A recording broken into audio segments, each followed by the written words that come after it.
إيكاف التسجيل زر We're here today إيكاف فويس at أوفر the Jerusalem Archaeological Park, the Davidson Center, to meet Professor Gidon Avni. Gidon is an archaeologist and a professor at the Hebrew University. He also heads the archaeological division at the Israel Antiquities Authorities. We'll learn from him about the physical expressions of Umayyad rule. The Umayyad built a lot during the 90-year rule. They needed mosques, buildings, palaces, and whatnot. But there was more to it than mere practical usage. So we'll speak to him about the physical expressions of rulership and authority in the Umayyad period. أعرض البرايل left parenthesis B right parenthesis تشغيل عنصر قطع تعطيل Thank you for coming. تم حفظ الخيارات Suggested we meet here, but what's here? Well, we are in the very heart of early Islamic Jerusalem. The Davidson Center, the Jerusalem Archaeological Park. And actually this is the place which symbolized, I think more than any other place in Jerusalem, the new Islamic presence in the city. Because of course we have the iconic symbol of the Jerusalem, the Al-Aqsa Mosque, the Dome of the Rock. But the fact that around this center, religious center, in the late 7th, early 8th century, a very large administrative center was developed, a site which it's maybe nicknamed as the Umayyad Palaces, but this was the center of Islamic government in Jerusalem.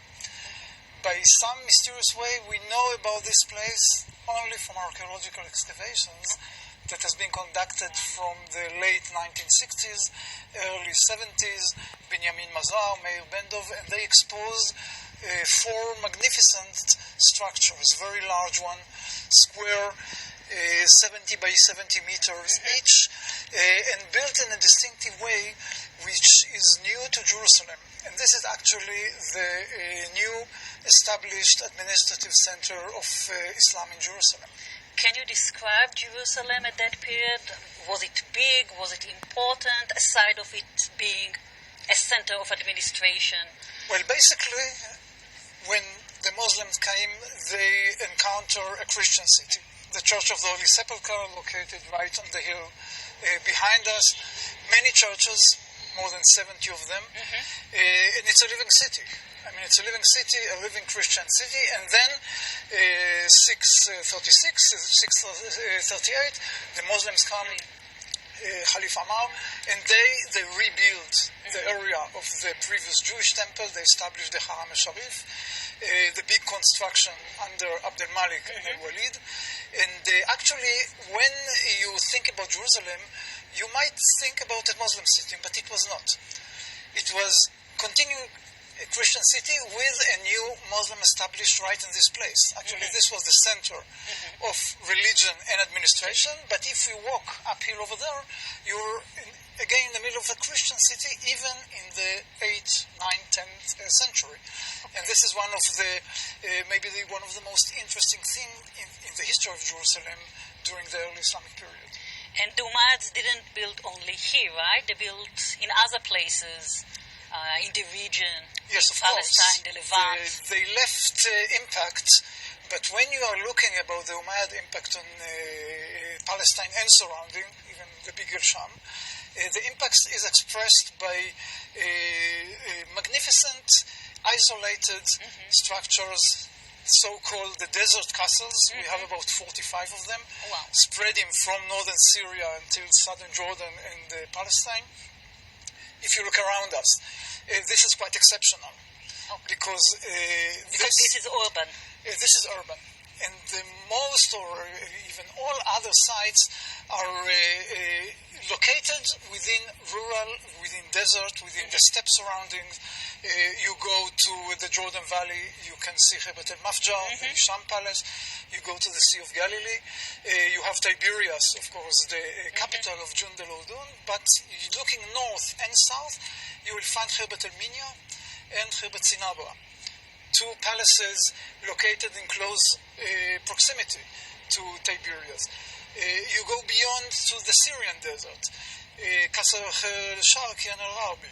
You go to Jordan, you have another set of these magnificent structures, Qasr Shata, Qasr Harane, Qasr Amra, and so on and so on. So the impact of the Umayyads on this region is, first of all, with this very magnificent, distinctive palaces, a new network of road construction, milestones. Abd al-Malik is one of the, maybe the founder of the new road system of the whole eastern Near East.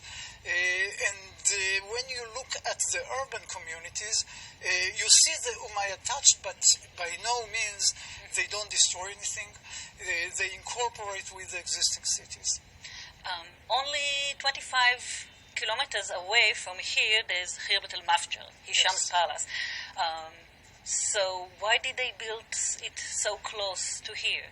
Well, first of all, there's a big dispute about the purpose. Why did they do it? Starting from desert retreats for the tribes, going on to the center of the administration on the border between the settled land and the nomad land. Just a kind of, if you want, a country club for the Khalif and his court. The fact is that they are not related.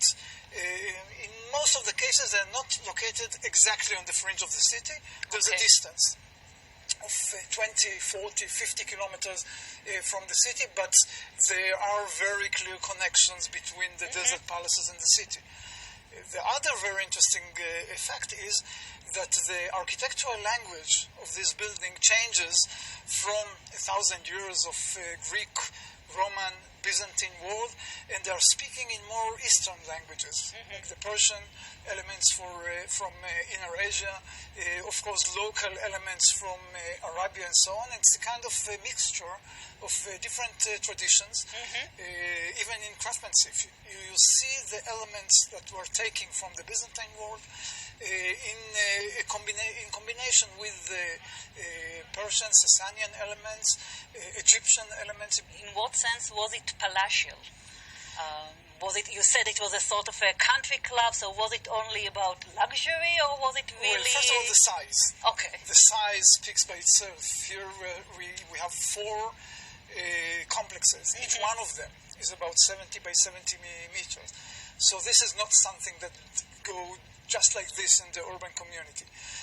When you go to Mafjar or to Harane, as an example, all around this complex, which has a very similar proportions, like a square compound, a central courtyard, 2 or 3, maybe sometimes 4 stories high, elegance in the building, in the decorations, in the artistic representation, a division between dwelling areas in the more, I would say, the official aspects of the palace, like the crown hall, the places where the guests enter, and so on. Audience hall, yes. So the whole structure speak elegance and magnificence. Of course, a lot of money was invested in all this process. You also said that some of these palaces were isolated. So how did such communities support themselves? Did they grow their own food? Yes, that was an issue that was for many years a kind of a riddle. But the excavation that has been conducted in the last almost 30 years around the palaces, because usually, the early researchers like Creswell and others were concentrated in the building per se. But when you look around, the building is located within a very large network of agricultural installations, fields, terraced areas, big reservoirs in order to collect both rainwater and spring water. Euronews, left parenthesis, in English, right parenthesis, COVID-9, Euronews, left parenthesis, in English, right parenthesis, French PM announces new measures to fight extremism. We are not speaking about the Mediterranean world. We have very clear elements coming from southern Persian, the Persian Gulf, all the way from the Persian Gulf. All the way from the Persian Gulf, like the very visible and very complicated systems of kanats. Kanats is the underground tunnels which divert spring water from a source that might be located 30, 40 kilometers away to the location of the palace. Then you divert the water, you develop very large agricultural areas, and you can grow as much as you like even in these steppe areas. This is an innovation that was not unknown. It was existing in the fringe of the Roman world, but the first period in which it was extensively used in this area is the early Islamic period. And when the Umayyads were replaced by the Abbasids, what happened to these palaces, to these estates? Well, there are two views. The traditional view claims a kind of combination of destruction of and decline. You know, there's a very famous earthquake, 749, that supposedly destroyed some of these buildings. But why only supposedly? I mean, didn't the buildings fell down? No, because actually when you come to excavate, you see the evidence of the earthquake, but at the same time you see continuity. Which means that the earthquakes did cause some kind of shock, but the resilience of local community was strong enough to conduct reconstructions and to continue the use of this building with a very slow and gradual decline. And in this, we have to thank the only British excavator working in this part of the city in the 1960s, Kathleen Kenyon. She did only 2 small probes, you know, in contrast to the huge areas excavated later on. But she provided a very detailed sequence of pottery, coins used. Her materials were published a few years ago by one of her students, Kay Prague, and she presented very clearly that this area was used continuously even under the Abbasid rule and up to, I would say, 10th century, maybe even later. So we do see continuity. There is a gradual decline, of course, because the magnificence, these very large, very highly decorated palaces, did not continue to develop after the Umayyad period, but there's no doubt that they continue to exist. I guess that the Abbasids didn't have any use to, for example, the statue of the Caliph that is in the Khirbet al-Mafjar. So the Abbasids didn't need to use such palaces. Not really. But when you look at the later phases in Khirbet al-Mafjar, for example, you suddenly see features that are very common to large estates, like the introduction of agriculture within the palace. So they didn't have to use, you know, the governmental aspect of the palace, but at the same time the palace still functioned. There was a very interesting find of wine vat. They were producing wine within the Islamic palace. When you think about the Muslim tradition about wine production, this is something that looks like a contradiction, but apparently, and this is another thing we know today which we didn't know about 30 years ago. Wine production continued to be executed in Palestine, in Syria, in Jordan, not in the large scale that it was in the Byzantine period.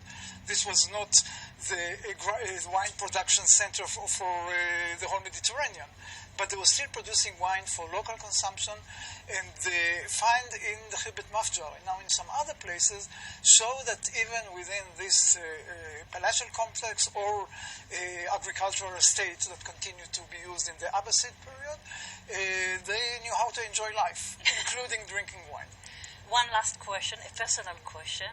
I take this opportunity to ask all my colleagues, what brought them to become what they are? So why did you become an archaeologist of early Islam? Well, basically it was a coincidence. When I was looking for a job, I was not an archaeologist even, and there was work possibilities in the Negev, in the southern desert of Israel, the peace treaty between Israel and Egypt, going back to the late 70s, and they made what was called the emergency survey of the Negev, bringing a lot of archaeologists trying to document everything, and that was my opportunity to choose a period. And one of the most interesting things that arose from this episode was the contrast between the formal history, saying like the Arabs came through the desert, destroying everything and replacing the existing culture, and the realities on the ground. Because what we saw on the ground is the same kind of combination. Christian churches, new mosques introduced into the area, and this caught my interest. And from the deserts, like a Muslim, I came to Jerusalem and starting working on the urban surroundings of this period, which to me is one of the most interesting episodes in the history of the Mediterranean as a whole, if you like. So maybe let's go and see some old materials. Yes, of course. Yeah. You lead the way.